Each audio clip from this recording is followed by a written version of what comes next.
The 2023 regular session of the Kentucky General Assembly got underway this week, welcoming 31 newly elected legislators, 25 in the House and 6 in the Senate. The first order of business this week was swearing in the members and electing legislative leaders. The House re-elected Speaker David Osborne and Speaker Pro Tem David Meade. Caucus leadership includes Stephen Rudy, Majority Floor Leader, Suzanne Miles, Majority Caucus Chair, and Jason Nemus, Majority Whip. On the Democratic side, 3 new leaders were chosen: Derek Graham, Minority Floor Leader, Sherilyn Stevenson, Minority Caucus Chair, and Rachel Roberts, Minority Whip.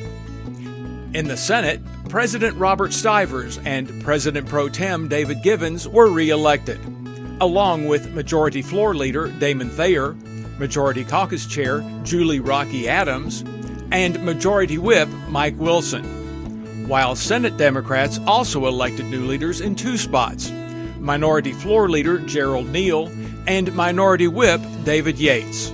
Minority Caucus Chair Reginald Thomas was re-elected to his position. This week, the Kentucky House continued its move towards a major overhaul of the state's tax structure. House Bill 1 would codify the state income tax rate reduction from 5% to 4.5% that took place on January 1st of this year, and further reduce the tax rate to 4% beginning January 1st of 2024. Supporters hope to eventually reduce the state's income tax rate to 0, but further rate reductions will require additional legislative approval in the future. The House approved HB 1, and it now heads to the Senate. The Senate passed Concurrent Resolution 31 to create a juvenile justice work group following recent disturbing reports from juvenile detention facilities around the state. The panel is charged with reviewing safety, staffing, and management of the system to determine if reforms are needed and report back to the full body. Your lawmakers want to hear from you.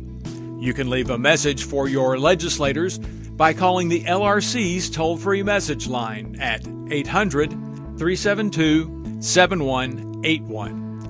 And you can stay up to date on legislation and the legislative process by visiting the General Assembly's website at legislature.ky.gov.